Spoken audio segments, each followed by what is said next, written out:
Daily Star. I'm too sexy for my shirt. Boz. Pulling power is no end of trouble. EastEnders star Sean Williamson, who played Barry Evans in the soap, says his fame means he can't go to the pub without girls swooning over him and their jealous blokes wanting to beat him up. Former EastEnders star Sean Williamson says his sex appeal makes him a prime target for jealous boyfriends. Laura. Cause hell. Laura wants end to online cruelty. Laura.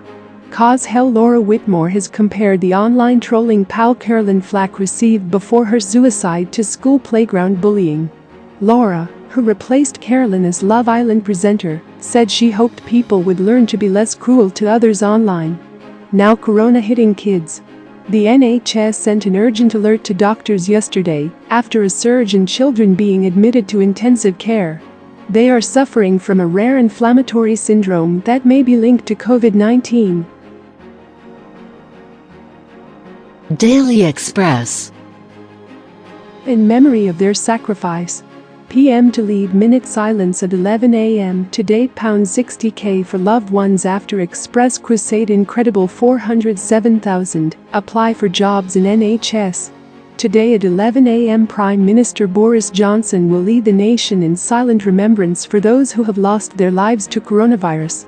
Health Secretary Matt Hancock paid tribute to their bravery and sacrifice, acknowledging a Daily Express-backed campaign by promising financial help to grieving families of NHS and healthcare heroes at a time of such sorrow.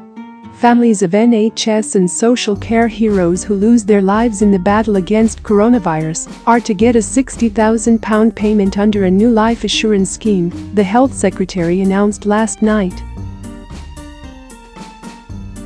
Metro. £60,000 for families of lost heroes.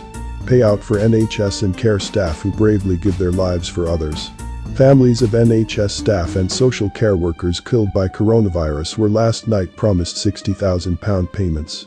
Health Secretary Matt Hancock announced the life assurance scheme as he paid tribute to health heroes, putting their lives on the line.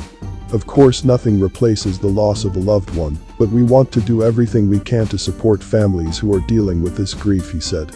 Britain's virus death toll went up by another 360 yesterday, the smallest rise for 4 weeks to reach 21,092. Daily Mail. Doctors, PPE desperation. 1 in 4 forced to reuse vital protective clothing. Failure to stockpile gowns and visors dates back 11 years. Promised but not delivered. The desperate extent of shortages of NHS protective gear was laid bare last night. Boris. My battle with invisible mugger. Fighting talk. The PM in Downing Street yesterday. He described coronavirus as a physical assailant. Comfort food to lift your mood and help you slim. When anxiety or loneliness strike, do you find yourself reaching for a leftover Easter egg to cheer yourself up? The Scotsman. Light at the end of the tunnel. Sturgeon to outline roadmap for lifting restrictions as Ida cases fall. Johnson raises hope, but warns time not yet right to end confinement.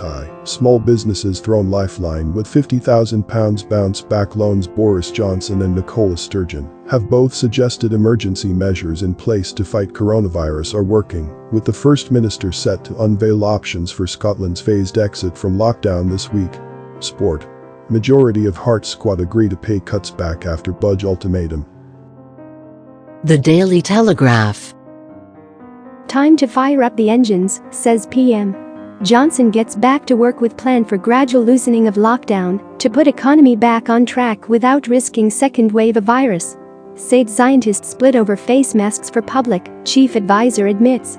Laura Donnelly government advisors are divided on how best to handle key aspects of the coronavirus crisis, the chairman of the Scientific Advisory Group for Emergencies, SAGE, has said. Concern over open plan Nightingale wards. Jamie Johnson Nightingale-style hospitals may spread coronavirus more widely because of their open plan layout, scientists have suggested. Ministers try to buy time on tests target. The government is seeking to buy more time to hit its testing target by saying the complete data may not be ready until next week.